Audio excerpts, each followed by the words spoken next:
friends, welcome back to my channel. You are watching day 3 of our 4-day Focus On series with the Mintay Papers Fall Festival Collection. If you're just joining in, you can find links for the first 2 days at the top of the description. And for today's project, we're going to be creating this beautiful layered ephemera frame. This is a very nice fall decor item that you can display with your seasonal decor, and we were able to use quite a lot of that ephemera sheet and create something that we can enjoy for the whole holiday. So stick with me and we will make this together. So the base for my project today is going to be a regular old embroidery hoop, and I think this is going to measure 6 inches. I don't embroider, but I'm just kind of giving it a rough measure across there. I think they're all pretty much standard, and you can pick these up at Michael's, Joann's, or even on Amazon. And I decided to leave mine in the natural state because I really like that lighter wood, but you could easily paint it or stain it if you prefer to alter the frame itself before you begin to layer on all the elements. And so I'm just going to quickly show you how I arrived at having this covered. So I had my pattern paper from the collection, and I just laid this down, pretend there isn't any extra pattern there, and I traced around it. And then I clipped it out very carefully because, you know, circles are not easy to cut. But then I dabbed on my Tombow, just little dots all the way around. I didn't put all of it out so it wouldn't splooge out when it came into contact with the paper. And then I flipped it over, so now the frame would be adhered to the pattern paper, and I weighted it down with books. I gave it a good 20 minutes to make sure that that was really well set up. And then I just took my scissor and clipped around the edge to get rid of any excess, and then a little file to make sure that I had a nice smooth edge. Now this is going to be the inside circle, and all of the outside is still going to show. So we're still going to get that pretty wood effect for the border. And because I'm layering mostly on the bottom left, I can just put this portion that's upside down on the bottom left, and all my flowers will cover that. And so I'm still gonna get a little bit of this pattern around the outside. I think it looks really nice.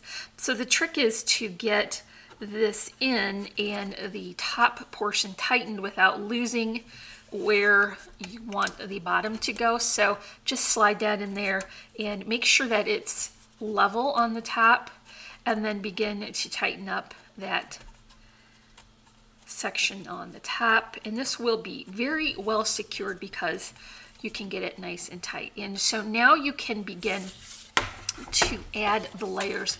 And so what I did was I fussy cut quite a lot of that sheet of ephemera from the collection, and then I started playing with my layers. And when I had it basically where I wanted it, I went ahead and I took a picture of the basic layout. I don't know how well you can see that on my phone, but I know that I have a lot of elements that need to overlap each other, and so I have decided to put foam spacers on a portion of the cutout and just my regular double-sided adhesive on the other side so that I can build up those layers and have a good sturdy solid base as I work around.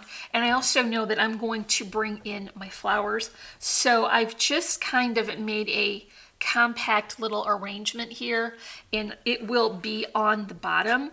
I'm just going to go ahead and put this into place now so that while I work along, I can be aware of how much room I need to leave. And so here's an example of the foam on one side and the tape on the other. And there were so many very beautiful images on that ephemera sheet. I just cut them out very easily and left a border. That's what helps it to look like packaged ephemera. So you're really going to get a good value for that collection because it does have that ephemera sheet. So it's like buying a whole collection of other paper and then buying a separate ephemera pack. So I think that makes it a good value.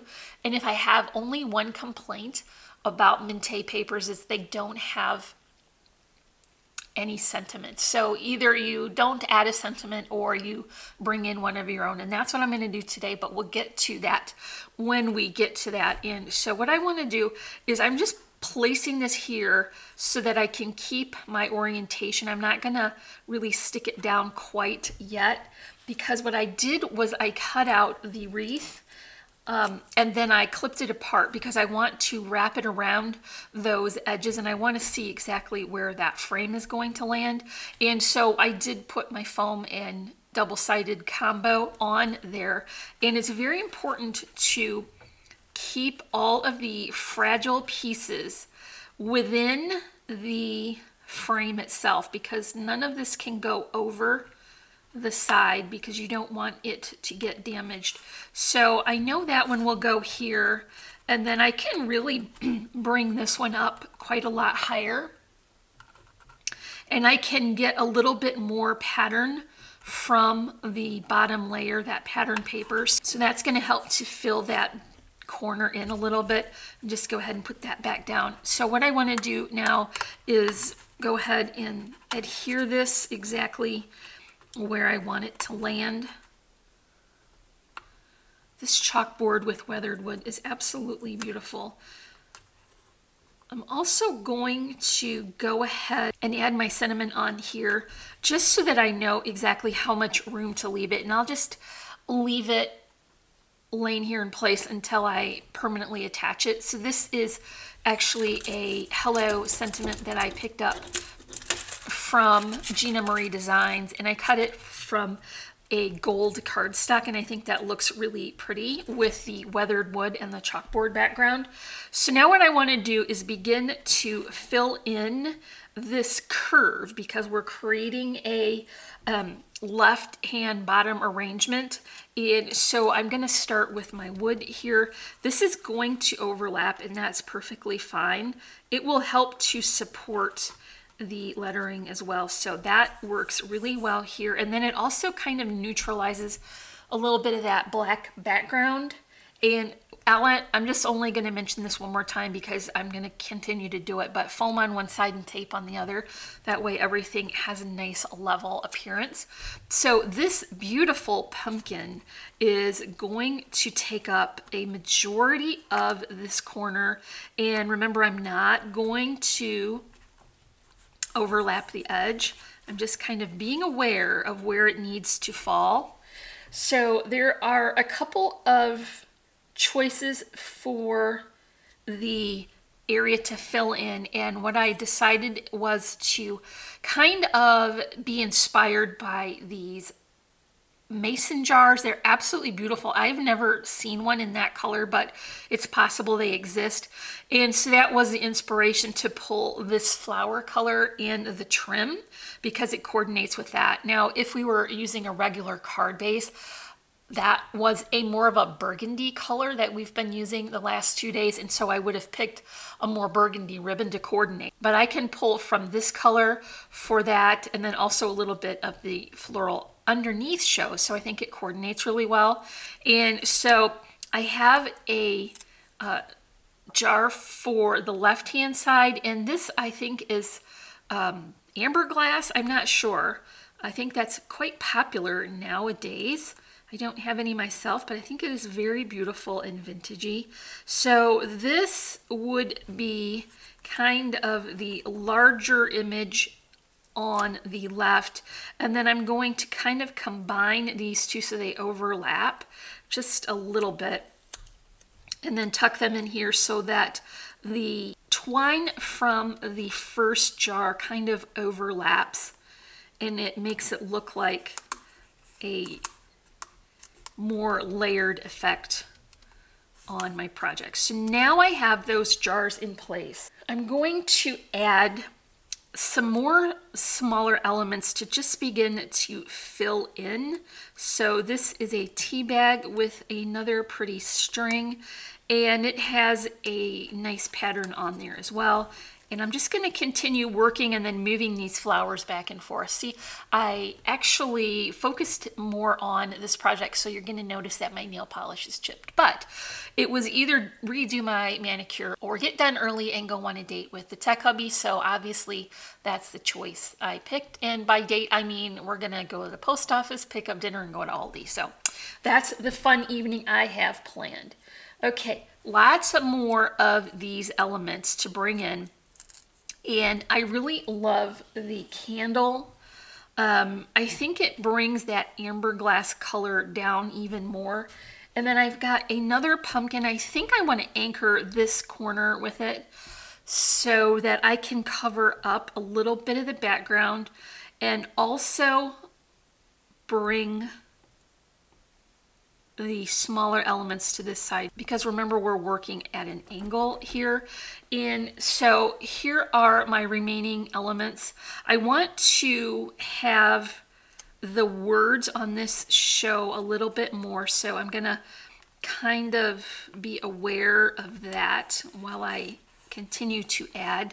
I am not concerned at all if any of the bow or the flowers are going to come off the bottom, because these are not fragile. I just want to make sure to keep these items in here where it's safer for them to be. So I've got a little cocoa or coffee drink here, and I think this is going to work really well to fill in this section so the chalkboard is not showing. And then I can also see that whipped cream and straw very well. And so that's going to go there. Okay, couple of other elements here are going to be another jar. I'm guessing this is a jam jar. And I want to put another one of the tea bags on this side because I think that is a nice balance. I'm going to bring that down pretty low because I don't want to cover up too much of my pumpkin. And then put that jam jar here. It doesn't concern me that I'm covering up the bottom of that drink. The design element that I'm really focusing on is the toppings and the straw, so I'm okay with that. And you see how I've got that really nicely filled in, and all of the layers keep it from looking busy because we put spacers in between. Now I've got a couple of final details that I can tuck in. I wasn't sure if I was going to have room because I originally had designed this without flowers on the bottom, so I wasn't sure if I was going to run out of room, but wonder if I can tuck in a couple of these elements to help to fill this in. So I don't know, what do you think about that? Yeah, I think I like that. Let's put these on. I'm just putting that on with a little hot glue so that I can slide it underneath of there. I think that really helps to fill that area in. Now this one is going to run into the foam spacer behind the tea bag. So I'll just clip a little bit of that one off and give it another try. So yeah, I think that fills that in really well now. Let's go ahead and add that. And I think maybe we can leave this last one off. Let's see. Let's put it here and see how it goes. Oh, I don't know. I kind of like that. Yeah, I'm going to go ahead and add it, but I will clip a little bit of it off so I can get it tucked in a little further. Okay, so that's going to fill in all of my ephemera pieces, and I'll just go ahead and add these flowers now. So these are not my regular paper flowers. They have been created with some Dollar Tree florals. I pulled these all off the branches and then I rejoined them, and I've added a stamen from Really Reasonable Ribbon. They look like this. I think the gold kind of works really well with the sentiment. You could easily just put the fuzzy center back in. They originally came with that, but when you have them on the stem, they tend to be a lot bulkier, so you wouldn't be able to adhere them flat. You see how much bulk that adds? So I just take them apart and then glue them back together without the stem, and then you can put the original center back in or switch it out, and that's what I chose to do here because I really liked that gold in the center really adds a lot of sparkle. And I put a couple of leaves here in loopy twine bows to break it up. I knew this was going to be busy, so I didn't want to have like multiple different colors. And I really drew my inspiration from that mason jar. So I'm just going to add this with my hot glue right along that bottom curve. And remember, I don't mind if some of that goes over the edge. This is a pretty ribbon with a little bit of a metallic center, so that helps to bring a little more interest to the corner. So now what I want to do is place my sentiment again and then consider where can I put my charms. And so I think I want to shift it back over to this side because my charms can go over here, and I'll just attach them as I do with a little hot glue. I've already put them on their string, so they will fall exactly where I want them to. They're tacked into place with the hot glue. Clip that string off and cover the cut edges with a vintage button. Okay, another thing I'm noticing as I'm working along here are the strings from the tea bags do seem to want to pop up a little bit too much, and I think it looks okay, but I wouldn't want them to be fragile when I ship this. So I'm just gonna put a little bit of Tombow on here and then hold that in place while it adheres to that base layer. Do the same for this side. And now I'm not concerned that it could get damaged when it gets packaged. I'm also going to use this Tombow to adhere my sentiment, and like I mentioned when I put the paper on the hoop itself, I'm just going in with dots. I'm not going all over and crazy because once you get too much on these thinner parts, it will splooge out and create a shiny mess, and you don't want that. So I'm just putting dots of this on, and then I'll flip it over and attach it. And once I get it right where I want it, I am not going to move it because I don't want to squeeze any of this adhesive out. So flip this over, hold it where I want it, and then go ahead and press that into place as well. Okay, so I'm going to go ahead and add some sequins on here now. And this is a good time to talk about the question of the day. And so the question of the day is going to be, would you rather go to a farm market and pick your own apples, or would you rather go to a corn maze? And for me, I would definitely pick the corn maze because my boys were both in the scouting program, and proud mom moment, they are both Eagle Scouts. We had that activity planned every year, and so it's just a lot of fun to do those kind of things with kids because they just have a lot more magic in them, and it's getting more enjoyment out of the holiday looking through younger people's eyes. And so we always went to the corn maze, and it's pretty cold here in Michigan by the time it gets to Halloween, so we just bundled up and they were fun and silly. And when we got out of the maze, we could have a cider and a donut. So that's just one of the fondest memories I have of this time of year, is spending it with all the kids and getting to live as a younger person in the moment and have a little magic. So that is all for day 3 of our 4-day focus on series for the Fall Festival collection from Mintay Paper. If you enjoyed this project, make sure you come back tomorrow for day 4. Remember to answer the question of the day in the comments below. Leave me a big thumbs up for this tutorial. And if you're not already, I would love for you to subscribe. Remember, you can find links to all of the social media sites in the description below. And as always, I'm wishing you a happy and productive day, and thank you so much for watching. Bye.